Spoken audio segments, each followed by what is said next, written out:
주께 가까이 날 이끄소서.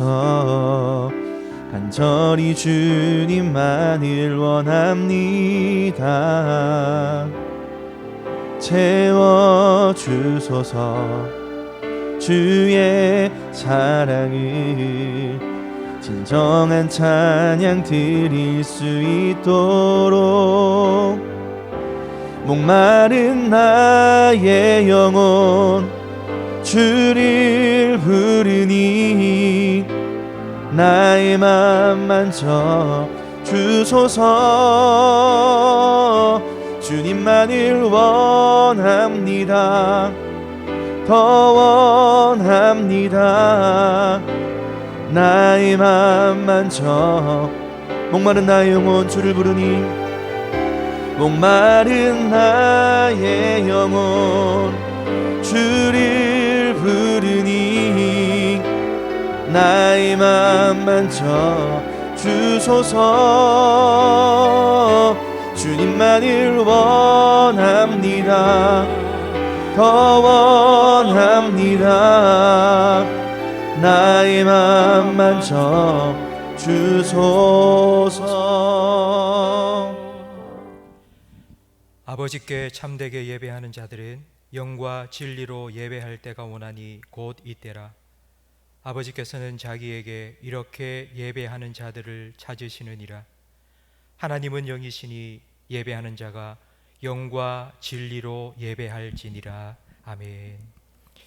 이 땅의 모든 역사를 주관하시며 우리의 생명과 발걸음 하나하나도 지켜주시는 전능하신 하나님 아버지, 하나님을 아버지라 부를 수 있는 복된 믿음을 저희들에게 허락하여 주셔서 이렇게 아버지 앞에 나와 예배 드릴 수 있도록 은혜를 베풀어 주심을 감사합니다. 우리의 몸과 마음 다하여 찬양과 경배를 올려드려오니 하나님께서 기뻐 받아주시고 영광 받아 주옵소서. 예수님 이름으로 기도합니다. 아멘. 전능하사 천지를 만드신 하나님 아버지를 내가 믿사오며 그 외아들 우리 주 예수 그리스도를 믿사오니 이는 성령으로 잉태하사 동정녀 마리아에게 나시고 본디오 빌라도에게 고난을 받으사 십자가에 못 박혀 죽으시고 장사한 지 사흘 만에 죽은 자 가운데서 다시 살아나시며 하늘에 오르사 전능하신 하나님 우편에 앉아 계시다가 저리로서 산자와 죽은 자를 심판하러 오시리라. 성령을 믿사오며 거룩한 공회와 성도가 서로 교통하는 것과 죄를 사하여 주시는 것과 몸이 다시 사는 것과 영원히 사는 것을 믿사옵나이다. 아멘. 찬송가 442장 함께 찬양드리겠습니다.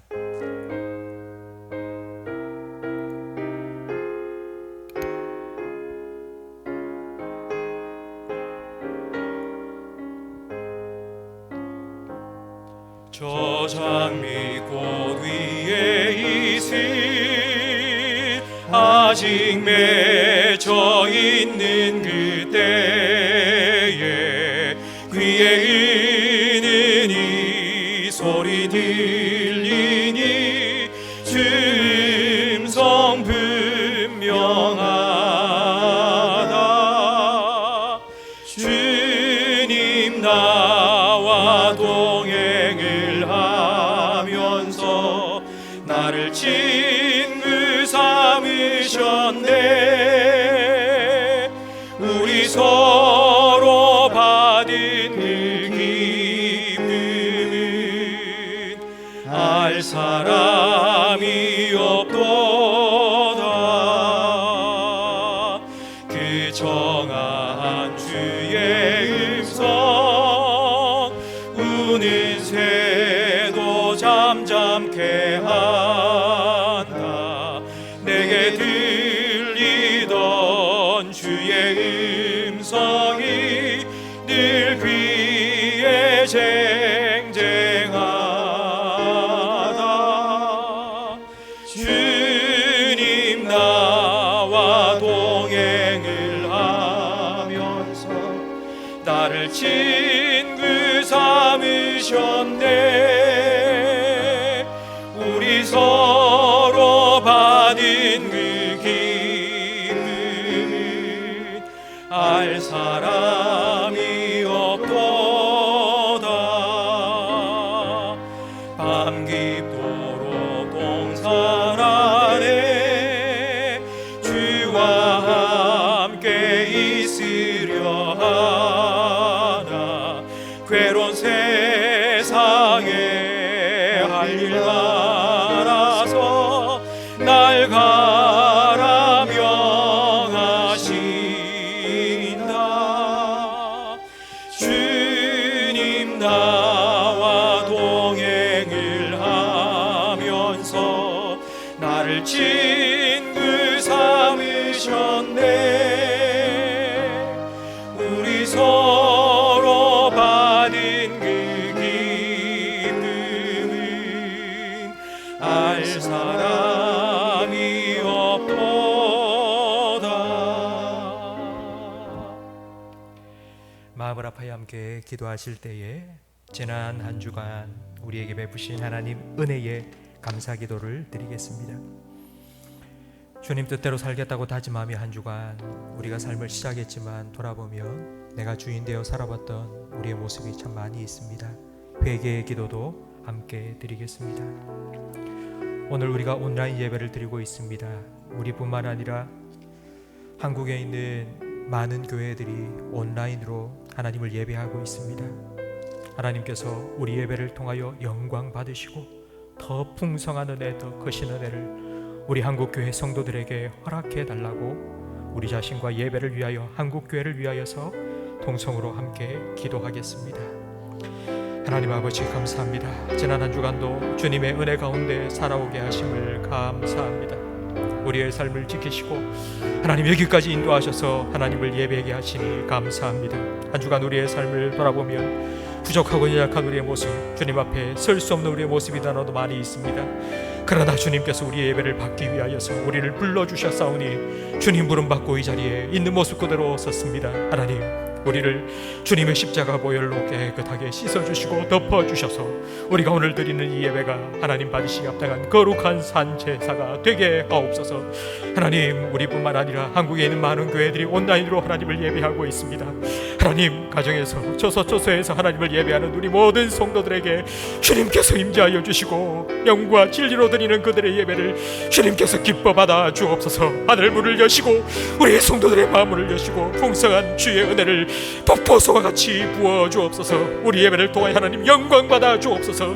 하나님 교회와 성도들을 통하여 하나님의 영광이 이 땅 가운데 가득하여지게 하옵소서.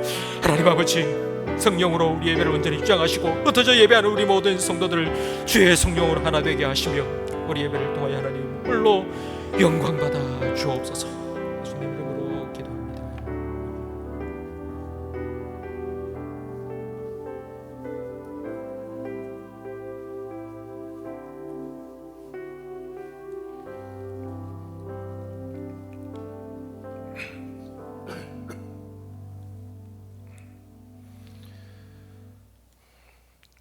지금도 살아계셔서 우리의 삶을 다스리시는 하나님 아버지, 주님의 높고 위대하심을 찬양드립니다.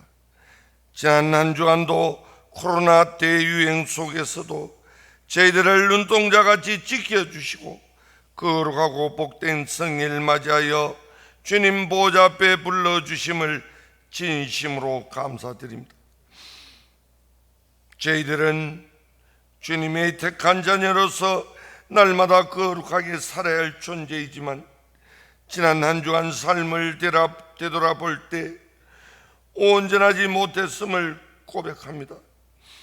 우리의 열심과 최선으로 하나님을 기쁘게 할 수 없사오니 이 시간 주님의 십자가 보혈로 깨끗이 씻어주시고 회복시켜 주옵소서. 그리하여 주님 앞에 온전히 설 수 있도록 은혜 베풀어 주옵소서. 오늘도 부족한 저희들을 예배자로 세워주셨사오니 이 시간 마음과 뜻과 정성 다하여 오직 주님만을 향하여 참 진리의 영으로 예배 드리기를 원하오니 우리 주님 홀로 영광 받아 주옵소서. 이 예배 통해 하나님의 임재를 경험케 하심으로 말미암아 모든 문제가 시원케 해결되는 놀라운 역사가 있게 하옵시고, 더불어 우리의 심령 속에 기쁨과 감사와 평강이 임하기를 간절히 바라옵고 원합나이다. 하나님 아버지, 수도권으로부터 코로나 재확산이 일어나 지난주부터 온라인 예배로 전환하여 드리오니 우리 모든 성도들이 하나님을 경외하는 마음과 예배 드리는 마음의 자세와 믿음이 흔들림 없이 이 기간을 잘 통하여 주님께 더욱더 간절하게 다가가는 시간들이 되게 하여 주옵소서. 방역을 담당하는 당국과 의료진과 관계 부처들이 잘 소통하고 협력하여 한 마음으로 이 위기를 지혜롭게 잘 극복할 수 있도록 우리 하나님께서 크신 은혜 베풀어 주옵소서. 홍수와 코로나 같은 대재해의 인간의 나약함을 보게 됩니다. 천지 만물을 말씀으로 창조하신 하나님 아버지, 지구촌에 있는 영혼들이 하나님의 창조 질서를 무너뜨린 모든 죄를 용서하여 주옵시고, 간절히 바라옵고 원하는 것은 지구촌의 영혼들에게 긍휼과 자비를 베풀어 주옵시고, 백신과 치료제가 빠른 시일 내에 개발되어 눈에도 보이지 않는 바이러스를 하루속히 종식시켜 주시기를 간절히 바라고 원합니다. 특별히 우리 교회 학교 다음 세대를 위해 기도합니다. 올해는 코로나19 바이러스로 인해 주일학교가 힘들어하고 있습니다. 현장 예배를 재개한 지 얼마 되지 않아 온라인 예배로 전환하여 드리오니 이번 일로 말미암아 주일학교에 침체되지 않을까 걱정하지 않을 수 없습니다. 자비로우신 하나님 아버지, 다음 세대를 붙잡아 주옵소서. 어지럽고 어려운 시간 속에 하나님을 더욱 찾는 아이들이 되게 하여 주옵소서. 비록 교회에 나오지 못하지만 어디에 있든지 항상 주님을 기억하고 예배하는 아이들이 되게 하여 주옵소서.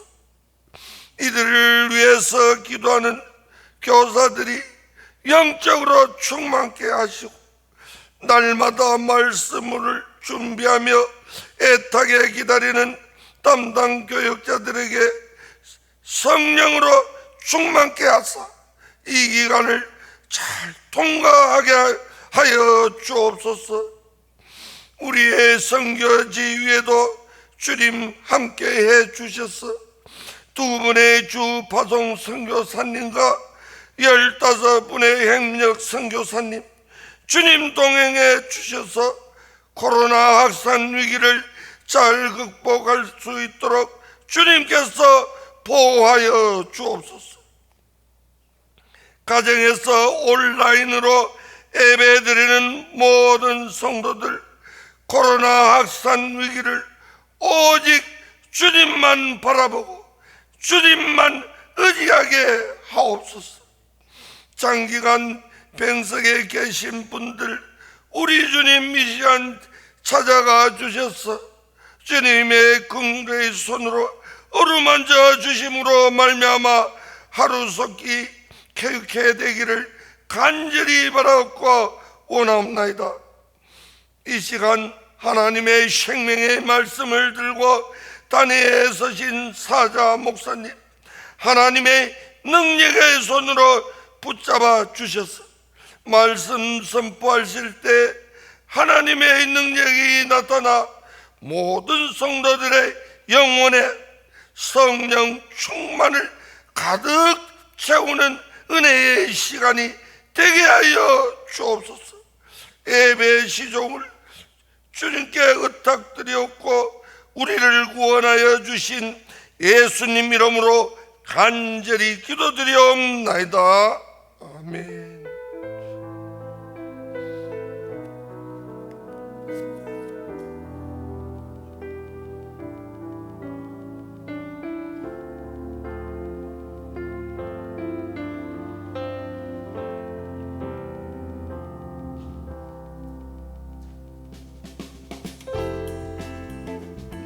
사람을 살리고 키우고 고치는 칭산제일교회 8월 마지막 주 교회 소식을 전해드리겠습니다. 금주 모든 예배는 사회적 거리두기 2단계 방역 지침에 따라 홈페이지와 유튜브를 통해 온라인 예배로 드립니다. 명하부 유치부 온라인 여름 성경학교가 가정에서 오전 10시 30분부터 시작됩니다. 성도님들의 많은 기도 부탁드립니다. 하나님의 은혜로 양육받는 칭산제일교회 찬송가 213장 1절 찬양드리며 봉헌하겠습니다. 나의 생명 드리니 주여 받아 주셔서 세상 살아갈 동안 찬송하게 하소서.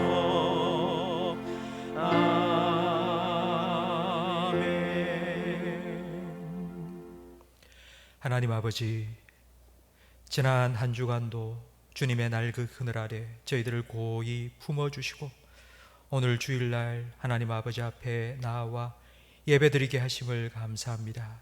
주님 주신 은혜에 감사하며 믿음으로 예배드리며 귀한 예물을 올려드리오니 주님께서 기뻐 받아주시고 드려진 감사는 2배가 되게 하시며 기도의 제목에는 응답하여 주시고 주님께서 맡기신 재물 주님 뜻대로 잘 사용할 수 있도록 지혜도 허락하여 주옵소서. 하나님, 우리 성도들이 온라인으로 예배드리고 있습니다. 성령님께서 우리 모든 성도들의 가정가정에 친히 임재하셔서 영과 진리로 드리는 그 예배 기뻐 흠양하여 주시고 풍성한 은혜를 우리 모든 성도들의 심령에 넘치도록 부어 주옵소서. 하나님, 말씀을 듣기를 원합니다. 성령으로 우리의 마음을 깨우쳐 주시고 말씀을 통하여 하나님의 뜻을 깨닫게 하시며 그 말씀에 순종하며 살아갈 수 있도록 은혜를 베풀어 주옵소서. 예수님 이름으로 기도합니다. 아멘.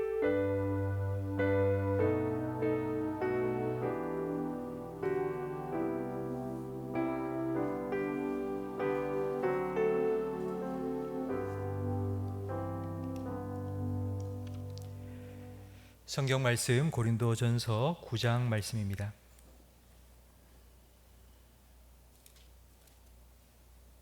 신약 성경 273면입니다.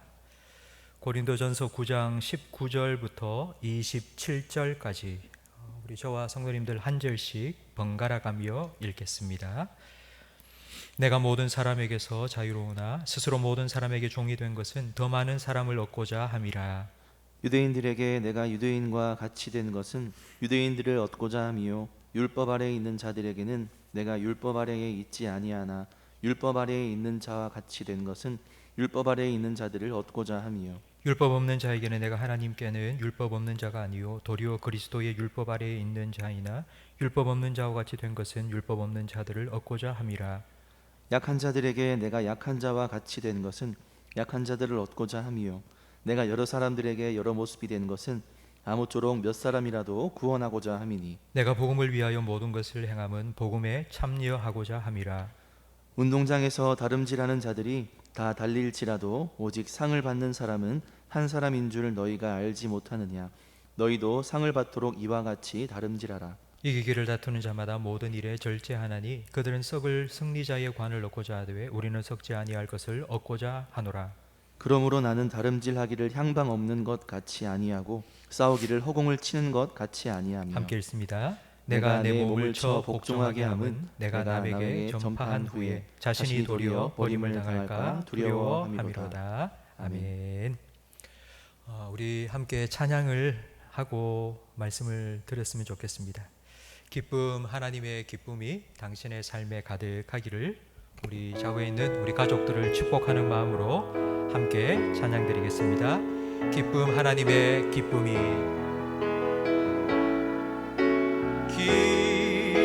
기쁨 하나님의 기쁨이 당신의 삶에 넘쳐나기를 기쁨 하나님의 기쁨이 당신의 삶에 가득하기를 축복하 한 번 더 찬양드립니다. 기쁨 하나님의 기쁨이 기쁨 하나님의 기쁨이 당신의 삶에 넘쳐나기를 기쁨 하나님의 기쁨이 당신의 삶에 가득하기를 축복합니다. 아멘. 하나님의 법궤를 올려오며 기뻐 춤췄던 그 다윗의 기쁨이 가정에서 예배드리는 우리 모든 성도들의 심령 속에 오늘도 가득하기를 주님의 이름으로 축복합니다. 최근 들어 신조어들이 많이 생겼습니다. 최신 것은 아니지만 욜로족, 한 번 사는 인생 기쁘고 즐겁게 살자, 이런 욜로족이라는 말도 있고요. 또 캥거루족이라는 말도 생겼습니다. 성인이 되어 경제적으로 독립해야 될 나이이지만 부모님의 경제권 아래에 함께 살아가고 있는 사람들을 일컫는 말입니다. 세상이 변하면서 다양한 생활 방식으로 살아가는 사람들이 많이 생겼고 이제 그들을 지칭하는 이름들이 새롭게 생긴 것입니다. 예수님께서 승천하신 후 제자들이 복음을 전하면서 예수님 믿는 사람들이 많이 생겼습니다. 그래서 예수 믿는 사람을 부를 이름이 필요했습니다. 예수님께 배운 사람이라는 제자라는 말도 생겼고, 그리고 예수 믿는 사람이라는 의미의 신자, 빌리버라는 말도 생겼습니다. 그리고 뒤늦게 한 가지 이름이 더 생겼는데 그것이 바로 그리스도인입니다. 그리스도인이라는 말이 처음 사용된 것은 사도행전 11장 26절입니다. 제자들이 안디옥에서 비로소 그리스도인이라 일컬음을 받게 되었더라. 자기 스스로 그리스도인이라고 말한 것이 아니라 세상 사람들이 예수님의 제자와 예수 믿는 신자들을 보면서 그리스도인이라고 별명을 붙여준 것입니다. 이 그리스도인이라는 별명의 뜻은 예수 믿는 사람 아닙니다. 교회 다니는 사람이 아닙니다. 그리스도를 닮은 사람입니다. 지난주부터 우리는 세상 속의 그리스도인에 대한 말씀을 함께 생각해 보고 있습니다. 지난주 그리스도인, 예수를 닮은 사람은 예수님의 시선으로 사람을 보고 예수님의 마음으로 사람을 품는 사람이라고 말씀드렸습니다. 오늘은 그 예수님의 시선으로 사람을 보고 예수님의 마음으로 사람을 품고 세상 속에 살아간다는 것이 구체적으로 어떤 것인지를 함께 말씀을 통해 살펴보겠습니다. 19절 말씀에 보면 사도 바울은 이렇게 말합니다. 내가 모든 사람에게 자유로우나 스스로 모든 사람에게 종이 되었다.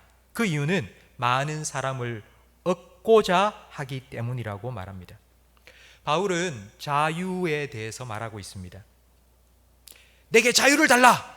이런 말을 누가 한다면 그 사람은 지금 자유롭지 못하다는 것을 의미합니다.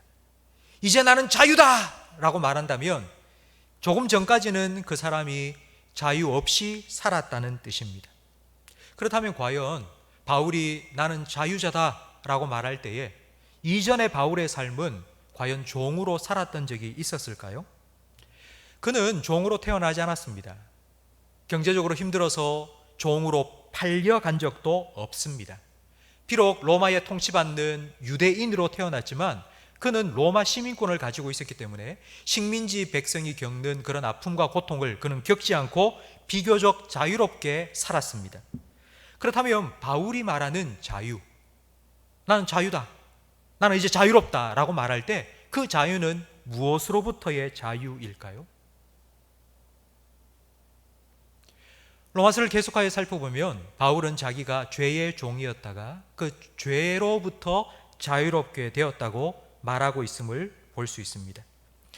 예수님께서 우리를 구원하셨는데 그 예수님의 구원을 설명하는 개념 중에 한 가지가 구속, 속량이라는 것입니다. 근데 원래 이 말의 뜻은 노예를 값을 주고 사서 그 노예로부터 풀어 자유케 한다는 의미입니다.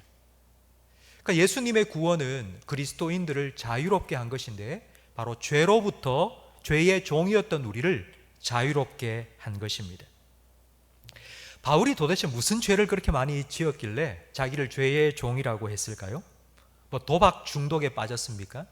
아니면 뭐 음란 중독에 빠져 있었습니까? 은밀한 죄에 인이 박여서 도저히 벗어날 수 없는 그런 죄악된 삶을 살았던 것일까요? 그렇지 않습니다. 바울은 유대인입니다. 그리고 율법을 철저히 지키는 바리새인 중에 바리새인이었습니다.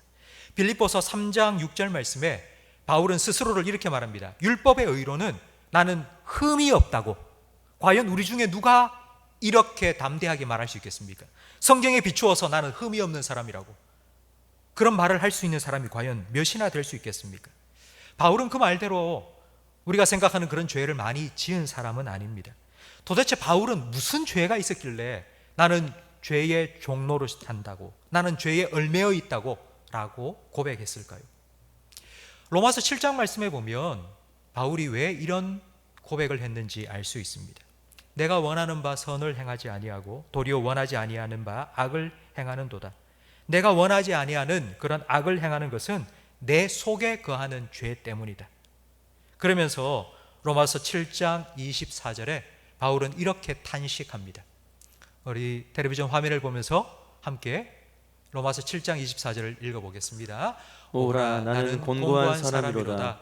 이 사망의 몸에서 누가 나를 건져내랴. 자기를 얽매였던 죄는 바로 자기 자신이었다고 고백하고 있습니다. 성도 여러분, 죄의 본질은 자기 중심성입니다. 하나님이 뭐라고 하든 상관없습니다. 다른 사람이 어떻게 되든 상관하지 않습니다. 그냥 내 기쁨을 위해서, 내 이익을 위해서, 내 만족을 위해서 생각하고 살아가는 것, 바로 그것이 죄입니다. 특별히 바울에게 이 자기 중심적인 죄의 성향은 신앙의 영역에서 나타났습니다. 바울은 율법을 철저하게 지켰습니다. 그런 자기의 삶이 자랑거리였습니다. 자기의 의가 되었습니다. 그런데 예수라는 사람이 나타나서 이렇게 말합니다. 율법을 지킴으로 구원받지 못한다. 복음을 믿고 구원받아야 된다. 그래야지 천국에 갈 수 있다고 가르쳤습니다. 만약 그 예수의 말이 맞다면 바울이 지금까지 최선을 다해 살아온 그의 열심과 노력, 그거 다 헛것이 되어버리고 맙니다. 자기의 자랑, 자기의 의, 자기의 신앙, 그걸 지키기 위해서 바울은 예수를 전하는 사람, 복음을 전하는 사람을 잡아들이고 심지어는 죽이기까지 했습니다. 무엇을 위한 것입니까? 누구를 위한 것입니까? 로마서 7장에서 바울은 이것을 깨닫게 된 것입니다. 자기는 하나님을 위해서 열심히 살아왔다고 철석까지 믿었습니다. 그런데 그게 하나님을 위한 게 아니라 자기 자신을 위한 것이라는 것을 깨닫고는 오호라, 나는 공고한 사람이다. 나는 사망의 몸이라고 그는 부르짖게 되었습니다. 내 자체가 죄덩어리라는 것을 사도 바울은 깨닫게 된 것입니다. 죄를 안 지으려고 노력해서 죄로부터 자유롭게 되는 것 절대로 아닙니다.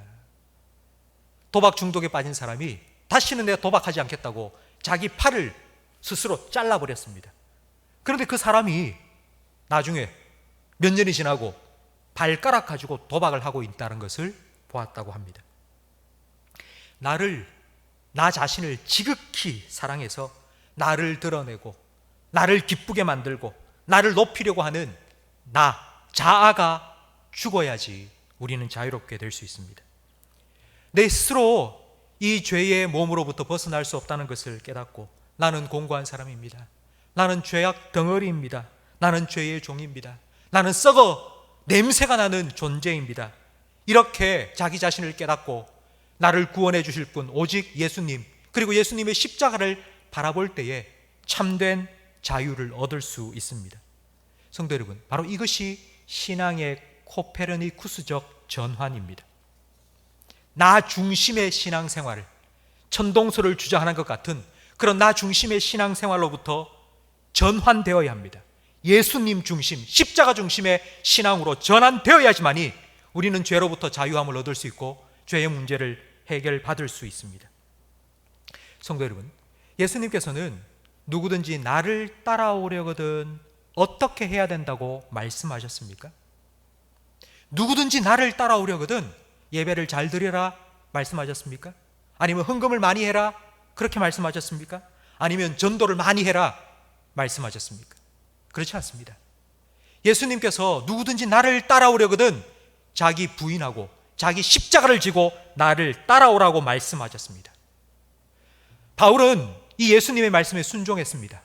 그리고 내가 여러분에게 자랑할 것 딱 한 가지가 있는데, 내가 날마다 죽노라고, 내가 얼마나 율법을 철저히 지키고 내가 얼마나 거룩하게 사는지, 이전에는 그것이 나의 자랑이었지만 이제는 그게 내 자랑이 아니라고, 나의 자랑은 오직 한 가지, 나는 날마다 죽노라고, 날마다 죽노라고.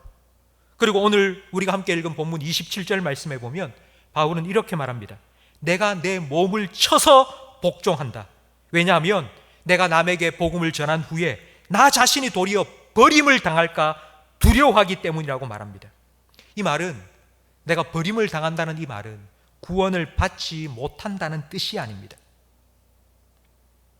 내가 복음을 전하면서 하고 있는 이 모든 일들이 주님을 위해서 한다고 생각했는데 나중에 나 자신을 위한 것이라는 것이 드러나게 될까 봐 두렵다는 의미입니다. 여러분, 오늘 19절 말씀을 여러분 다시 한번 보시기 바랍니다. 내가 모든 사람에게 자유로우나, 모든 사람에게 자유합니다. 내가 하고 싶은 것 하면서 살 수 있습니다. 내 멋대로 살아갈 수 있습니다. 그러나 바울은 자기 스스로를 모든 사람에게 종이 되게 합니다. 그 자유를 내려놓았습니다. 내가 할 수 있는 권리를 포기했습니다.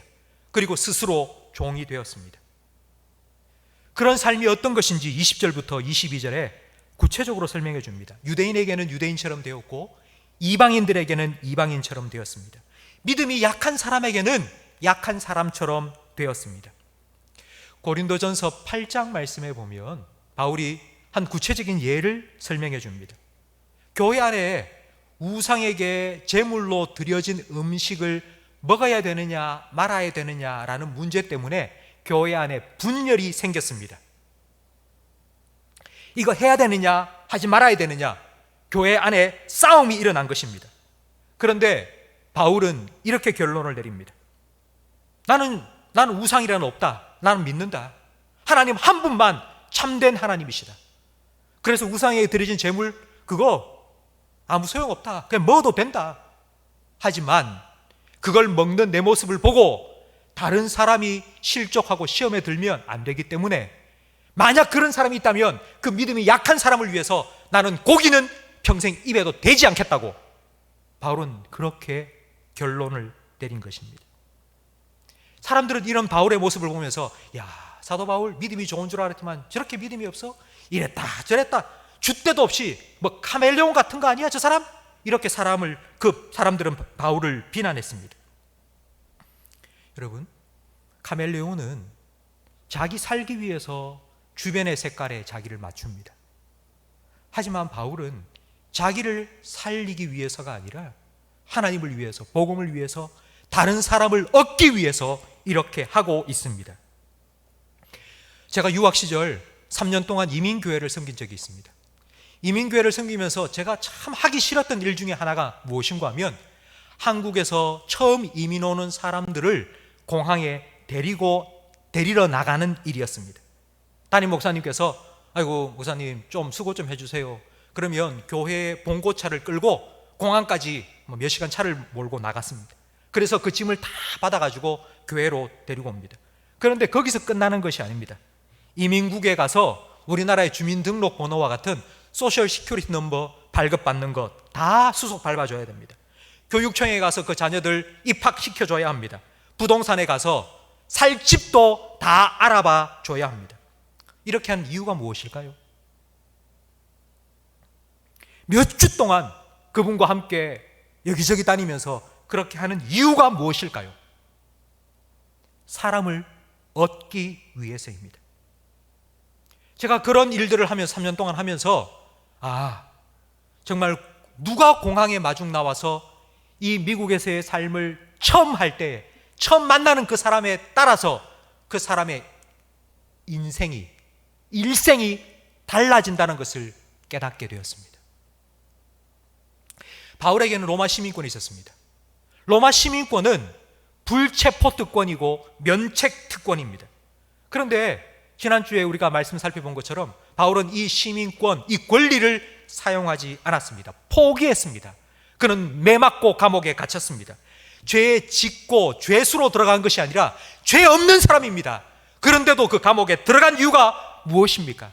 그 안에서 사람을 얻기 위해서입니다. 그리고 그곳에서 간수를 만났고 간수와 그의 가족을 구원하지 않았습니까? 성도 여러분, 바로 이것이 예수님께서 우리를 위해서 하신 성육신입니다. 예수님은 하나님의 아들이십니다. 죄인이 아닙니다. 그러나 죄인처럼 이 땅에 오셔서 세례 받으셨고요, 죄인처럼 십자가에 못 박혀 죽으셨습니다. 죄인인 우리를 구원해 주시기 위해서입니다. 바울은 바로 이런 예수님을 닮은 영적인 카멜레온으로 세상 속에서 살아갔습니다. 바울은 자기가 왜 이렇게 살았는지를 23절에 말하고 있습니다. 23절 말씀해 보니 내가 복음을 위하여 모든 것을 행함은 복음에 참여하고자 함이라고 말합니다. 복음에 참여한다, 이 말을 쉽게 풀어서 설명을 하면 복음의 한 부분이 된다는 의미입니다. 복음의 한 부분이 된다는 말은 내가 예수님의 한 부분이 된다는 의미와 같습니다. 이걸 조금 더 확대해서 설명을 드리면 예수님이 가진 DNA를 나도 가진다는 의미입니다. 성도 여러분, 그리스도인이라는 말의 뜻은 그리스도를 닮은 사람입니다. 그리스도를 닮았다는 말은 예수님과 DNA를 공유한다는 의미입니다. 바로 이것이 그리스도인이라는 의미입니다. 예수님과 DNA를 공유하고 복음의 한 부분이 되어서 복음에 참여한 삶을 살아가는 사람의 모습을 빌립보서 1장 20절은 잘 보여주고 있는데 함께 읽겠습니다. 나의 간절한 기대와 소망을 따라 아무 일에든지 부끄러워하지 아니하고 지금도 전과 같이 온전히 담대하여 살든지 죽든지 내 몸에서 그리스도가 존귀하게 되게 하려 하나니. 아멘. 그리스도가 내 몸을 통하여 존귀하게 된다 할 때에 이 존귀하게 된다는 헬라어는 메가루노라는 단어입니다. 근데 이 메가루노라는 이 단어의 원래 의미는 확대시킨다는 뜻입니다. 바울은 자기의 몸을 살펴보면 내 몸 안에서 그리스도가 확 드러난다고 지금 말하고 있습니다. 범죄 현장에 감식반이 도착해서 막 찾지 않습니까? 그런데 막 찾다가 머리카락 한 올이 떨어져 있는 것을 발견했습니다. 그 머리카락을 가지고 국과수에 가서 DNA 검사를 합니다. 그러면 그 머리카락 한 올에 들어있는 DNA를 가지고 이 사람이 누구인지를 밝혀냅니다. 이것처럼 나를 현미경으로 샥 시켜보면 내 안에서 예수님이 드러나는 것, 바로 이것이 예수님의 DNA를 품고 예수를 닮은 그리스도인의 삶의 모습입니다. 지난주 제가 설교를 하면서 여러분에게 이런 말씀을 드렸습니다. 세상 사람들이 우리에게 요구하는 건 하나님을 보여달라는 것이 아닙니다. 하나님을 믿고 사는 우리의 모습을 보여달라는 의미입니다. 우리의 말을 통해서, 우리의 삶을 통해서 하나님이 어떤 분인지 드러내는 것, 이것이 바로 오늘 본문 23절의 복음에 참여한다는 의미입니다. 이 말에는 극과 극의 180도 완전히 다른 두 가지 결론이 있습니다. 우리를 통해 복음이 드러나는, 복음에 참여하는 삶의 극과 극의 두 가지 완전히 다른 결론. 우리 그리스도인이 어떻게 사느냐를 보면서 세상 사람들은 예수님이 이런 분이구나 라는 것을 이해할 수도 있고요, 예수라는 건 저런 건가? 라고 오해할 수도 있습니다. 이건 180도 극과 극의 완전히 다른 결론입니다. 인도에서 비폭력 운동을 이끌었던 마하트마 간디, 그 간디는 이런 말을 했습니다. 나는 그리스도는 좋지만 그리스도인은 싫다. 그는 신앙생활을 하지 않았습니다. 세상 사람들이 이 마하트마 간디와 같이 이해심이 깊어서 예수님과 교회를 분리시켜 생각해 주면 좋겠는데요, 저는 정말 그렇게 했으면 좋겠습니다. 세상 사람들이. 그런데 그렇게 하지 않습니다. 목회자 한 사람이 잘못하면요, 모든 목회자 싸잡아서 욕합니다. 한 교회가 잘못하면 교회가 싸잡아서 비난합니다. 성도 한 사람이 잘못하면 예수 믿는 사람들은 이라고 다 뭉뚱그려서 욕합니다. 그렇기 때문에 우리는 이 문제에 대해서 심각하게 고민해야 됩니다. 그냥 얼렁뚱땅 넘어가는 게 아니라 심각하게 고민해야 합니다. 세상 속의 그리스도인으로서 과연 내가 어떻게 살고 있는지 우리는 심각하게 고민해야 됩니다. 어느 한 성도님이 이런 말씀을 하셨습니다. 신앙생활이 공짜 폰과 같다라는 겁니다. 그게 무슨 말입니까? 라고 물어보니까 처음에는 공짜라고 해서 받아서 썼답니다. 그런데 약정기간이 딱 끝나고 나자 청구서가 날라오기 시작하는데 이거 붙어서 막 엄청나게 막 요금이 올라갔다는 거예요. 그러면서 하는 말이, 신앙생활 처음에는 쉽게 생각했는데 시간이 지나면 지날수록 왜 이렇게 어려워지는지 모르겠습니다 라고 말씀을 하신 겁니다. 여러분 혹시 그런 생각하지 않으셨어요? 신앙생활 왜 하면 할수록 이렇게 어려워지는 걸까요? 그 이유는 우리 신앙생활의 영역이 교회에만 머물다가 세상 속으로 확대되기 때문입니다. 교회 안에서는 다 똑같이 예수 믿는 사람들끼리 모여서 신앙생활을 합니다. 그래서 교회 안에서 신앙생활, 쉽게 말하면 예배에 참석하고, 그리고 교회의 여러 봉사활동에 참여하는 것, 그렇게 하면 신앙생활 잘 하는 겁니다. 그리고 신앙생활을 더 잘한다는 말은 그런 예배에 참석하고 봉사하는 시간이 조금씩 더 늘어나는 것입니다. 주일 예배만 참석했던 사람이 수요 예배도 참석하고 금요 기도회도 참석하고 새벽 기도회도 참석하고, 그러면 저 사람이 참 믿음이 자랐다고 우리는 말하지 않습니까? 봉사 한 가지를 하는 사람이 1시간 더, 2시간 더, 또 다른 봉사도 하면서, 그러면서 신앙이 자랐다고, 믿음 좋다고 우리는 그렇게 인정합니다.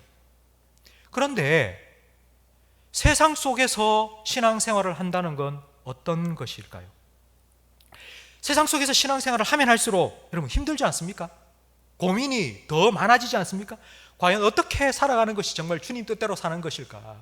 주님, 지금 이렇게 이중장구를 싸라고 합니다. 어떻게 해야 됩니까? 주님, 다른 사람은 다 저렇게 하는데 이렇게 하는 게 맞습니까? 이런 내 말과 내 행동이 세상 사람들에게는 과연 어떻게 보여질까요? 여러분, 이런 고민 조금씩 생기지 않습니까? 세상은 예수님의 가르침과 근본적으로 다른 가치관을 가지고 살아가고 있습니다. 그리스도인들이 세상 속에서 살아간다는 건 힘든 일이고 매우 복잡한 일입니다. 그건 흐르는 강물을 거꾸로 거슬러 올라가는 것과 같고 적진 속에서 살아가는 것처럼 힘들고 때로는 불편하고 때로는 괴로운 일이기도 합니다. 그럼 우리에게는 이런 질문이 있지 않습니까? 과연 우리하고 세상 사람들하고 뭐가 다르지? 저 사람들이 볼 때 우리는 어떤 사람으로 보일까? 우리는 어떻게 살아가야 될까? 무엇이 하나님 영광을 위하여 살아가는 거고 무엇이 믿음이 없는 사람을 얻는 것일까? 여러분, 이런 고민 우리에게 있지 않습니까? 신앙생활을 하면 할수록 힘들어진다고 느끼는 이유가 바로 여기에 있습니다. 일주일에 한 번 주일날 교회 와서 말씀 들을 때 그런 삶을 살아야지 한 번 고민했던 게 일주일에 2번이 되고 3번이 되고 하루에 1번이 되고 5번이 되고 10번이 되어가면서 점점점 우리의 삶이, 세상 속에서의 그리스도인들의 삶이 점점 치열해지기 시작합니다. 사도 바울은 이런 그리스도인의 삶의 모습을 24절 이하에 운동 경기에 비유합니다. 올림픽을 앞두고 태릉 선수촌에 입단한 선수들 얼마나 열심히 훈련받습니까? 금메달을 위해서 자기의 모든 것 절제하고 치열하게 훈련받으며 사는 것처럼 우리 성도들도 세상 속의 그리스도인으로 살아가기 위해서 고민하고 훈련받아야 됩니다. 성도 여러분, 교회에 사는 훈련들을 생각해 보십시오. 제가 우리 교회 부임하고 지금까지 여러분에게 계속 훈련에 뛰어드시라고, 훈련에 참여하시라고 얼마나 여러분에게 많이 강조했습니까? 교회에서 하고 있는 베스 성경대학, 전도 폭발 훈련, 그리고 제자 훈련, 여러분 왜 이런 훈련을 하고 있는 걸까요? 왜 이런 훈련을 받아야 되는 걸까요? 세상에 나가 살아가고 있으면 우리는 세상에 질문을 받습니다. 당신들 왜 그렇게 사냐고, 그리스도인은 뭐가 다르냐고, 어떻게 사는 것이 옳은 것이냐고, 이럴 때 예수는 뭐라고 말하고 있느냐고, 이럴 때 성경은 무엇이라고 말씀하느냐고 우리에게 질문하고 있습니다. 때로는 이런 질문이 우리를 비꼬는 것처럼, 때로는 비난하는 것처럼 들릴 때도 우리에게 있습니다. 하지만 우리는 세상 사람들의 질문에 대답해 주어야 합니다. 그들과 싸우지 말고 그들에게 지혜롭게 잘 설명해 줄 수 있도록 우리는 준비되어야 합니다. 바로 이것이 훈련받는 이유입니다. 세상 사람들이 우리에게 던지는 질문, 세상 살아가면서 성도들이 가지게 된 그 고민과 질문들, 거기에 어떻게 성경은 말하고 있고 주님은 뭐라고 대답하시는지를 우리가 함께 고민하면서 그걸 해결해 나가기 위해서 우리는 훈련받아야 합니다. 고린도후서 7장 10절 11절 말씀, 왜 우리가 고민해야 되는지, 왜 우리가 훈련받아야 되는지, 그 이유를 이 말씀을 통해서 함께 생각해 보면 좋겠습니다. 우리 화면을 보면서 함께 읽겠습니다. 하나님의 뜻대로 하는 근심은 후회할 것이 없는 구원에 이르게 하는 회개를 이루는 것이요 세상 근심은 사망을 이루는 것이라. 보라, 하나님의 뜻대로 하게 된 이 근심이 너희로 얼마나 간절하게 하며 얼마나 변증하게 하며 얼마나 분하게 하며 얼마나 두렵게 하며 얼마나 사모하게 하며 얼마나 열심히 있게 하며 얼마나 벌하게 하였는가. 너희가 그 일에 대하여 일체 너희 자신의 깨끗함을 나타내었느니라. 아멘.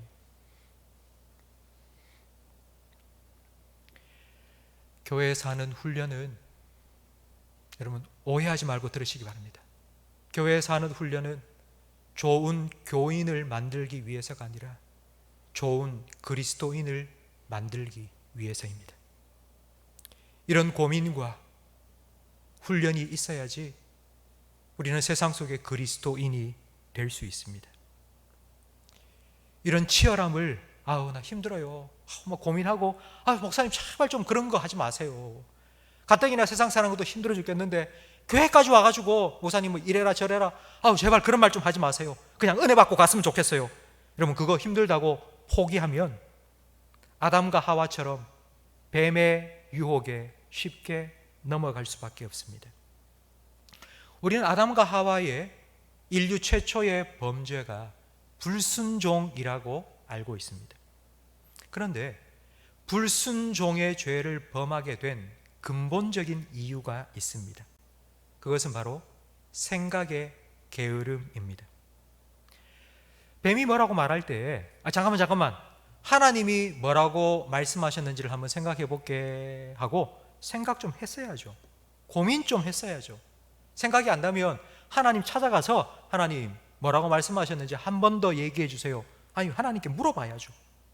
근데 아담과 하와는 그렇게 하지 않았습니다. 고민하지 않았습니다. 생각의 게으름에 빠졌습니다. 그 결과 뱀이 하는 말에 홀딱 넘어가고 말았습니다. 지금 우리는 수많은 소리들 속에 파묻혀 살아가고 있습니다. 여러분 핸드폰, 여러분 아마 하루에도 몇 수십 번 카톡 하면서 다른 사람이 보내온 수많은 영상들과 아마 말들을 여러분 보고 아마 살아가실 겁니다. 들어보면 전부 다 자기가 하는 말이 옳다고, 이게 진짜라고, 진리라고 다 말하고 있습니다. 성도 여러분, 속지 마세요. 믿지 마세요. 다 함부로 믿지 마세요. 고민해 보세요. 하나님 말씀에 비추어 보세요. 그 사람들이 하는 말이 지금 이 상황에 하나님께서 주신 말씀인지를 고민해 보세요. 지금 이 상황에 과연 하나님의 영광을 드러내는 것인지, 다른 많은 사람들을 얻을 수 있는 것인지 우리는 고민해야 됩니다. 저는 여러분에게 간절히 부탁드립니다. 그런 것 보는 시간만큼, 여러분 그런 것 듣는 시간만큼 교회에서 여러분에게 보내드리는 새벽기도 영상, 여러분 예배 드리시고 말씀 들으시고 매일 만나 여러분 들으시고 하나님 말씀에 귀 기울이시며 영적인 민감함을 잃지 마시고 유지해 나가시기를 간절히 부탁드립니다. 레슬리 뉴 비긴이라는 분이 계십니다. 레슬리 뉴 비긴은 모든 그리스도인은 선교적인 삶을 살아야 한다고 말했습니다. 선교적인 삶을 살아야 된다. 레슬리 류 비긴은 인도에서 수십 년 동안 사역한 선교사님이셨습니다. 1947년 파송을 받아 인도에 가셨고 1974년 이제 선교사로서 은퇴를 하고 본국인 영국으로 돌아왔습니다. 1974년 몇 수십 년 만에 영국에 돌아와서 영국을 보고는 이 뉴비긴 선교사님은 깜짝 놀랐습니다. 놀란 정도가 아니라 충격을 받았습니다. 왜냐하면 더 이상 영국이 기독교 사회가 아니었기 때문입니다. 영국 사람들 교회에 대해서 관심이 없습니다. 무관심한 정도가 아니라 적대적이 되어 버렸습니다. 레슬리 뉴 비긴 선교사님의 말을 그대로 옮기면 이렇습니다. 영국이 선교지가 되었다. 그리고 1998년 하나님 부름 받기 전까지 그의 남은 일생을 영국에서 선교사로 살았습니다. 자기를 인도에 파송해 준 영국에서 선교사로 살았습니다. 그러면서 뭐라고 부르짖는거니 영국 교회와 교인들에게 이렇게 말했습니다. 성도 여러분, 여러분이 선교적인 삶을 사셔야 됩니다. 선교적인 삶을 산다는 것, 이걸 쉽게 말하면요, 선교사처럼 산다는 뜻입니다. 지금 우리는 지난주에 이어서 이번 주도 함께 모여서 예배 드리지 못하고 있습니다. 각 가정에서 흩어져서 지금 영상으로 예배를 드리고 있습니다. 성도 여러분, 우리는 하나님을 믿습니다. 하나님께서 허락하지 아니하시면 참새 한 마리도 땅에 떨어지지 않는다는 것을 우리는 믿습니다. 그렇다면 지금 이와 같은 상황도 하나님께서 허락하지 않으셨다면 일어나지 않았을 것이라는 것을 우리는 믿어야 합니다. 그렇다면 이제 우리는 이런 고민을 한번 해보아야 되지 않겠습니까? 왜 하나님께서 이런 시간을 우리에게 주신 걸까요? 교회는 예배를 목숨처럼 여기고 있지 않습니까? 함께 모여서 예배드리는 것이 교회의 본질이라고 우리는 생각하고 있지 않습니까? 그런데 왜 하나님께서는 함께 모여서 예배드리지 못하게, 각 가정이 흩어져서 예배드릴 수밖에 없는 이와 같은 시간을 우리에게 주신 걸까요? 우리가 살아가고 있는 이 시대에 정말 이전과는 완전히 다른 시대입니다. 특별히 코로나로 인해서 모든 사람들이 다 힘들어하고 있습니다. 마음도 힘들고요, 경제적으로도 너무너무 힘들어하고 있습니다. 과연 이때에 교회는 어떤 역할을 해야 될까요? 다들 힘들다고 말하는 이때에, 세상이 전부 다 고통받고 있는 이때에 과연 교회는 이 세상에서 어떤 역할을 감당해야 될까요? 우리 그리스도인들은 어떻게 살아가야 할까요? 오늘 저는 이 고민에 대해서 성경 말씀을 통해 한 답을 함께 들었습니다. 고린도전서 9장 19절 말씀처럼 나는 자유합니다. 나는 권리가 있고요, 나는 내가 하고 싶은 거 다 할 수 있는 그런 자유가 있습니다.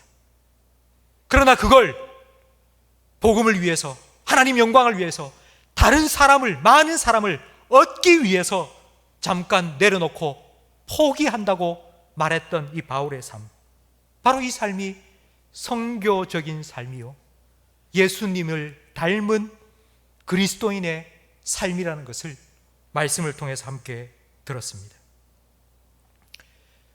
이제 예배가 마치면 우리는 또 세상 속에 나아가서 살아야 합니다.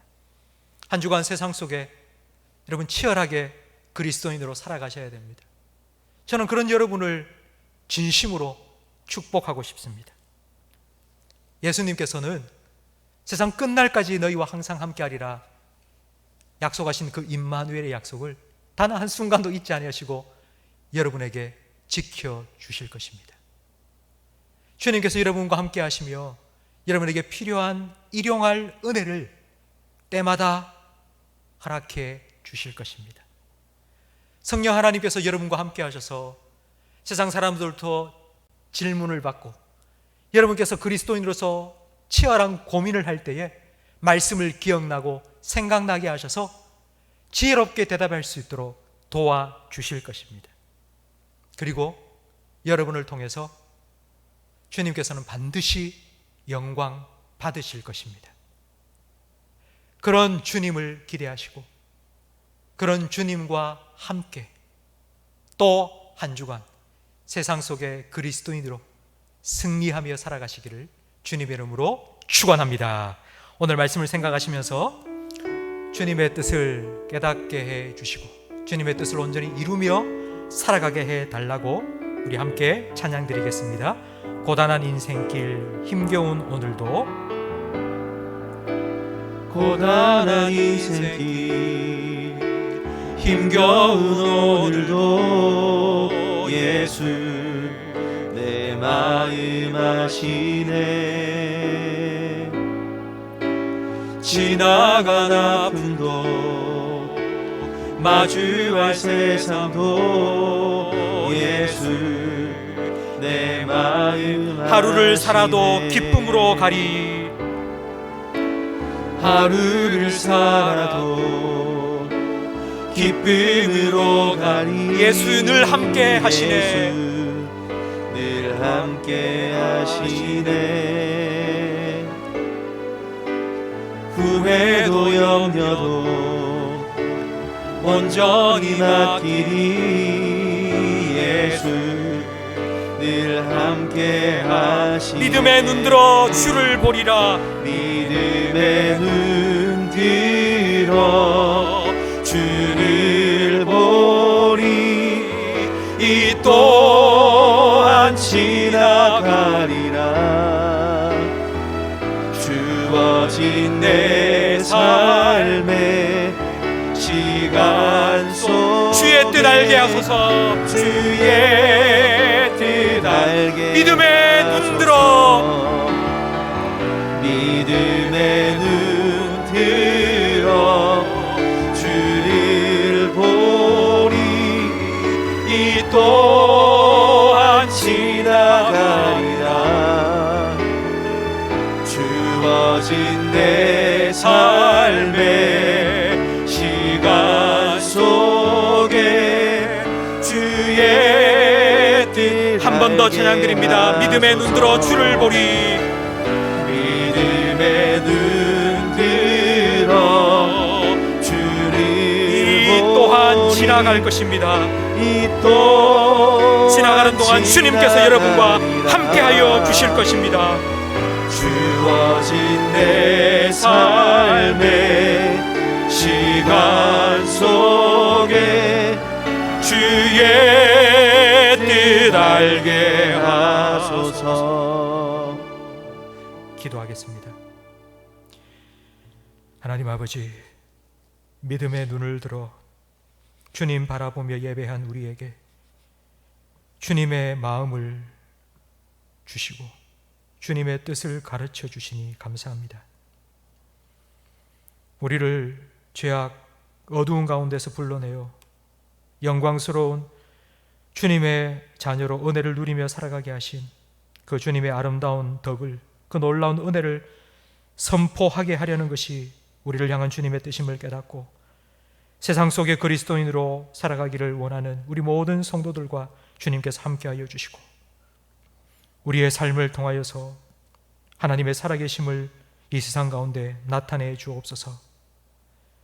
제자들을 세상에 보내시며 너희를 보내는 것이 양을 이리떼 가운데 보내는 것과 같다고 하면서 뱀처럼 지혜롭고 비둘기처럼 순결하라고 내가 너희와 항상 함께할 것이라고 약속하여 주신 주님, 내일부터 세상을 향하여서 세상 속의 그리스도인으로 살아가기 위하여 달려가는 우리 모든 성도들에게 주님께서 함께하여 주시고 주님의 말씀으로 우리의 영혼을 지켜주시며 주님의 능력으로 우리의 삶을 온전케 하여 주옵소서. 그리하여서 한 주간 우리의 삶을 통하여 하나님 영광 받으시고 우리의 삶에 하나님으로 인한 승리의 기쁨이 가득한 한 주간이 되게 해 주옵소서. 하나님, 오늘부터 영아부와 유치부, 여름 성경학교가 온라인으로 시작되었습니다. 이전과는 다른 방식으로 성경학교가 진행되지만 하나님께서 우리 부모님과 자녀들의 심령 속에 더 풍성한 은혜를 허락하여 주옵소서. 한국교회가 여러 가지 일들로 인하여서 지금 어려움을 겪고 있습니다. 하나님, 우리가 믿는 주님이 한 분이듯이, 그리고 우리가 믿는 믿음이 하나이듯이 우리 한국교회가 하나 되게 하옵소서. 하나님께서 우리에게 맡기신 나라를 위한 기도의 파수꾼과 불침번의 사명을 잘 감당함으로 교회를 통하여서 하나님 주시는 은혜와 회복이 이 땅 가운데 흘러가게 하옵소서. 예수님 이름으로 기도합니다. 아멘.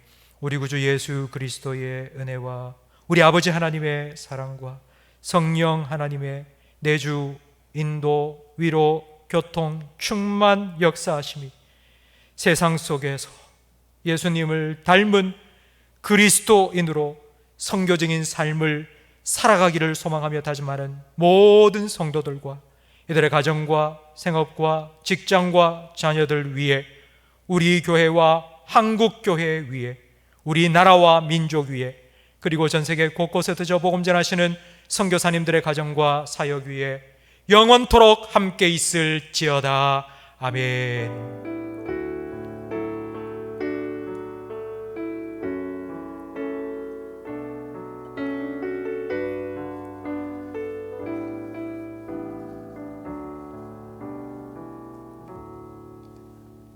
오늘 가정에서 예배드리는 우리 모든 성도 여러분, 주님의 이름으로 환영하며 축복합니다.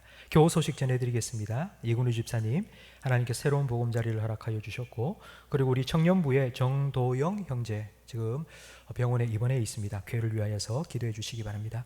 우리 다 함께 힘차게 하나님 사랑의 눈으로 찬양드리고 예배를 마치도록 하겠습니다. 하나님 사랑의 눈으로 너를 어느 때나 바라보시고 하나님 인자한 귀로서 언제나 너에게 기울이시니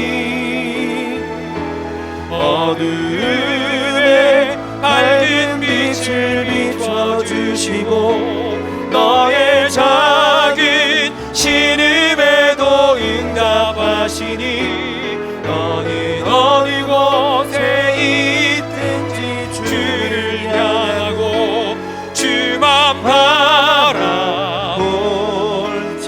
바라볼지라 주만 바라볼지라